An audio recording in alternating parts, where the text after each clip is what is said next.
সালামু আলাইকুম রহমতুল্লাহ। আশা করছি আপনারা সবাই ভালো আছেন। আমার আসলে অনেক দিনের শখ ছিল একটা আইপ্যাড কেনা। এখন আপনারা জানেন যে গত 26 তারিখে হঠাৎ করে অ্যাপলের সবগুলো প্রোডাক্টের দাম প্রায় অনেক বেড়ে যায়। তো আমি খুব পছন্দ করছিলাম যে iPad 11টা যেন আমি কিনতে পারি। আমি এটার জন্য মানসিকভাবে প্রস্তুতিও নিচ্ছিলাম, টাকাও জমাচ্ছিলাম, কিন্তু আমার ওই বাজেট পরিমাণ টাকাটা হয় নাই, যার কারণে আমি ভাবলাম যেহেতু iPad 12 রিলিজ হবে, আমি হয়তো ওটা দেখবো, যেহেতু ওখানে আসলে প্রসেসরটা একটু ভালো হবে, তারপরে অ্যাপল ইন্টেলিজেন্সও থাকবে, যাই হোক মানে আপগ্রেড আর কি। তখন হঠাৎ ভাবলাম যেভাবে অ্যাপল আসলে দাম বাড়াচ্ছে, আমি যদি পরে না পাই, তো আমার কিছু বাজেট শর্ট ছিল, তারপরে আমি এদিক সেদিক ম্যানেজ করে আমি ভাবলাম যে নিয়ে ফেলি। কিন্তু এর ভিতর অ্যাপল শোনালো সেই মানে ভয়ঙ্কর জিনিস, হঠাৎ করে এই 43,000 টাকার আইপ্যাডের দাম হয়ে গেছে 56,000 টাকা। এখন আমি কি করলাম, আমি এইচএনএস ট্যাগে কল দিলাম, ওরা বলতেছে না স্যার হবে না, একটাই ছিল 43,000, স্টক আউট হয়ে গেছে। এরপর আমি এদিক সেদিক ঘুরে ঘুরে পরিশেষে আমি স্টারটেকের ওয়েবসাইটে গিয়ে দেখলাম যে 43,450 টাকা। আমি যদি ঢাকার এইচএনএস থেকে কিনতাম 43,000 টাকা পাইতাম, আর 490 টাকা বেশি দিয়ে আমি ভাবলাম যে এটা এই সময়ে সব থেকে বেস্ট ডিল। তারপর আমি স্টারটেকে গেলাম। স্টারটেকে যাওয়ার পরে আমি ওনাদের কাছ থেকে এটা বুকিং দিলাম। বুকিং দেওয়ার পর আমি অনলাইনে দিই নাই, একটা জিনিস মাথায় রাখা দরকার, আমি দিছি কোথায়, অফলাইনে। এখন অফলাইনে দিলে দোকানের একটা মানে দায়বদ্ধতা থাকে যে ওরা আপনার থেকে অ্যাডভান্স নিছে, ওরা আপনাকে প্রোডাক্টটা দিতে হবে। আর অনলাইনে অর্ডার করলে অনেক সময় ওরা স্টক আউট বলে আপনাকে হয়তো নাও দিতে পারে। আমি চট্টগ্রাম আছি, চট্টগ্রামের স্টারটেকের জিইসি ব্রাঞ্চের এই হৃদয় ভাই আছে, ভাইকে আমি গিয়ে বললাম, বুকিং দিয়ে আসলাম। এরপর সকালে আমি যখন প্রাইসটা চেক করি, অলমোস্ট ঢাকায় যত দোকান আছে সব দোকানে কিন্তু প্রায় 46, 47, স্টার্টেকের পরের দিন সকালেও 27 তারিখ সকালেও কিন্তু দামটা বাড়ে নাই। 27 তারিখ দুপুরে আমি দেখতেছি যে হঠাৎ করে প্রাইসটা হয়ে গেছে 47,000। ইভেন 27 তারিখ রাতে 52,000। পরের দিন 29 তারিখে আমাকে, 28 তারিখ আমাকে ফোন করা হলো যে আপনার প্রোডাক্টটা নিয়ে যান। পরে আমি গেলাম, যাওয়ার পরে দেখলাম যে উনি অনেক বার্গেনিং করলো, অফিস থেকে দিচ্ছে না, যে দাম বেড়ে গেছে। তারপর যেহেতু এটা স্টার্টেক, আমি আসলে তাদেরকে ট্রাস্ট করছি, বড় কোম্পানি, তারা আশা করতেছে তাদের যে একটা কমিটমেন্ট এটা রাখবে। তো যাই হোক, আমি স্টার্টেকের হৃদয় ভাইকে ধন্যবাদ দিচ্ছি। আমি ওনার কারণে প্রায় বেস্ট প্রাইজে এই সময় আমি iPad 11টা পেলাম। এখন iPad 11 তো দেখালাম।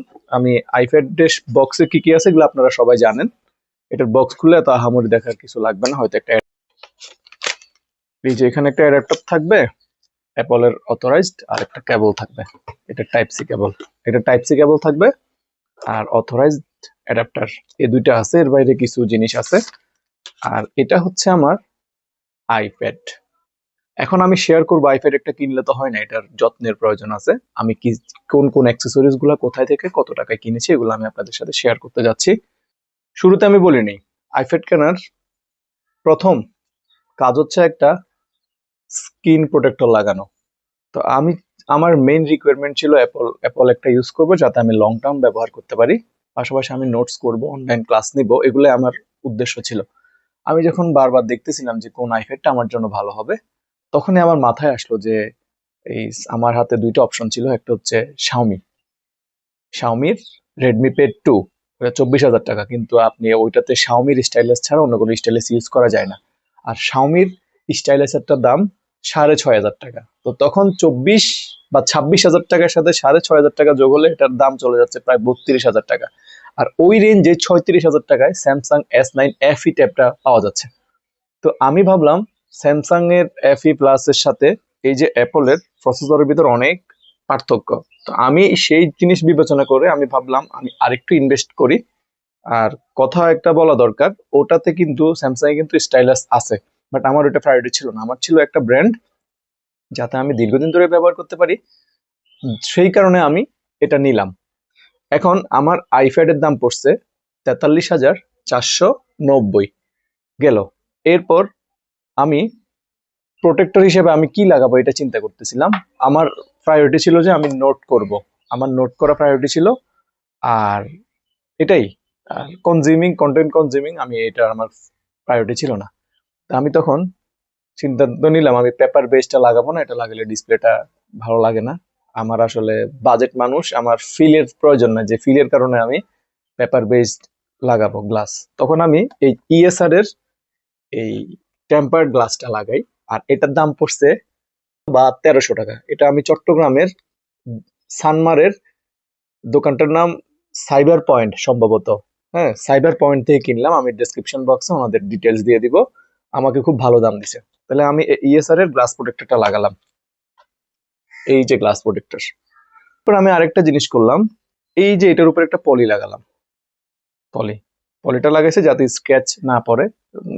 হাতি হাতি মূল্য লাখ টাকা, তো আমি একটা শখের জিনিস কিনলাম। তো এটা যাতে কোনোভাবে কোনো ডেন্ট বা কোনো জিনিস না হয়, যত্নে কমতি না হয়, এটা আমি লাগালাম। এটা আমার কাছে রাখলো 300 টাকা। তাহলে এই যে এটার দাম কত, 1200 টাকা বা 1100 টাকা, আমি ভুলে গেছি। আর এটা হচ্ছে 300 টাকা, মোট হচ্ছে 1500 টাকা। এই দুইটা মিলে 1500 টাকা গেল। এটা লাগানোর ফলে আমার আসতেছে হচ্ছে কাভার। তো এই যে কাভারটা দেখতে পাচ্ছেন, আমি এটার কিছু কাভার আছে। একটা হচ্ছে আপনি, দেখা যাচ্ছে, একটা হচ্ছে 3 ভাগে ভাঙা যায়। আপনি এটাকে চাইলে 3 ভাগে ভাঙতে পারবেন। 3 ভাগে ভেঙে আপনি আইপ্যাডটাকে এভাবে বসাতে পারবেন।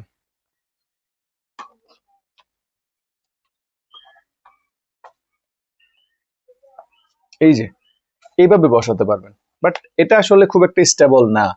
তো যার কারণে আমি এই পিছনের যে পার্ট আছে, আমি আমার আইপ্যাডটা একটু বসাই। দেখেন, আগে কাভারটা আমি দেখাইনি। এটা হচ্ছে ট্রান্সপারেন্ট, অ্যাপলের লোগো দেখা যাবে। আমার আসলে অ্যাপলের লোগো দেখা যাওয়াটা মূল উদ্দেশ্য ছিল না। আমার উদ্দেশ্য ছিল এটা টেকসই হতে হবে, আমার এত টাকার জিনিস, এটাকে প্রোটেকশন যাতে ঠিক মতো দেয়। আমি আরেকটা লো কোয়ালিটির পাইছি, বাট ওটা আমার পছন্দ হয়নি। তো এটা আমার সব দিক থেকে মনে হচ্ছে এটা ভালো প্রোটেকশন দিবে। আমি এটা নিলাম, আর এটার দাম পড়ছে 1100 টাকা। ঠিক আছে, আপনারা এই দামে দারাজে পেয়ে যাবেন। আমি এটা বেস্ট ডিলে পাইছি, একই দোকান থেকে আমি কিনলাম। এখন আমি যদি এটাতে লাগাই দেখাই, যে কাভারটা লাগালাম, এটা হচ্ছে কাভার। আর এটাকে আমি কিভাবে রাখতে পারি, আমি এটা নেওয়ার সুবিধা হচ্ছে, এই যে আমি যদি এটাকে এভাবে রাখি, এই যে এভাবে যদি রাখি, এই যে এক্ষেত্রে দেখেন এটা খুব একটা স্টেবল না, নড়াচড়া করে। তো আমি এই কারণে এটাকে যাতে এভাবে ভাঙা যায়, এই যে এইভাবে ভাঙা যায়, এই যে এইভাবে, তাহলে এটা এখন এটা খুব স্টেবল। এই কারণে আমি নিলাম। তারপরে এটার আবার রিজনেবল প্রাইস 1100 টাকা। এটা গেল। এরপর আমার প্রয়োজন ছিল একটা স্টাইলাস। স্টাইলাস হিসেবে আমি কি নিব, এটা আমি বারবার চিন্তা করতেছিলাম। স্টাইলিশ হিসেবে আমি কি নিব, এটা বারবার চিন্তা করতেছিলাম। অনলাইনে অনেক ইউটিউব ভিডিও দেখলাম। ভিডিও দেখার পর আমি সিদ্ধান্ত নিলাম আমি ইএসআর এর এই যে জিও ডিজিটাল পেনটা নিব। এটা খুবই ফেমাস। আমি বিভিন্ন অনলাইন শপে আমি চেক করলাম, তাদেরকে কল দিলাম, আমাকে 4000 নিচে কেউ অফার করতেছে না। স্টার্টেকে দেখলাম 4100, ঢাকায় বিভিন্ন শপে 4000 এর কম নাই। কিন্তু আমি এই যে যে ভাইয়ার কথা বলছি, উনি আমাকে এটা মাত্র 3700 টাকা এটা আমাকে দিছে। প্রায় আমি 300 থেকে 400 টাকা সেভ করতে পারছি। তো সব মিলে আমার অ্যাক্সেসরিজ এর দাম যদি আমি বলি, আমার কাভার হচ্ছে 1100 টাকা, আর ইএসআর এর ট্রান্সপারেন্ট গ্লাসটা হচ্ছে 1200 টাকা। আর আমি এটার উপর যে পলি করছিলাম, পলির দাম পড়ছে 300 টাকা। আর আমার ইএসআর এর যে ডিজিটাল এটা আছে, এটার দাম পড়ছে 3700 টাকা। টোটাল আমার অ্যাক্সেসরিজ এর দাম পড়ছে ধরেন 6300 টাকা। এর বাইরে আরেকটা জিনিস আছে, এটা হচ্ছে স্ট্যান্ড। এটা আমি অনেক আগেই কিনছিলাম, মানে যাতে আমার ল্যাপটপ এবং ট্যাবলেট দুইটার ক্ষেত্রে কাজে দেয়।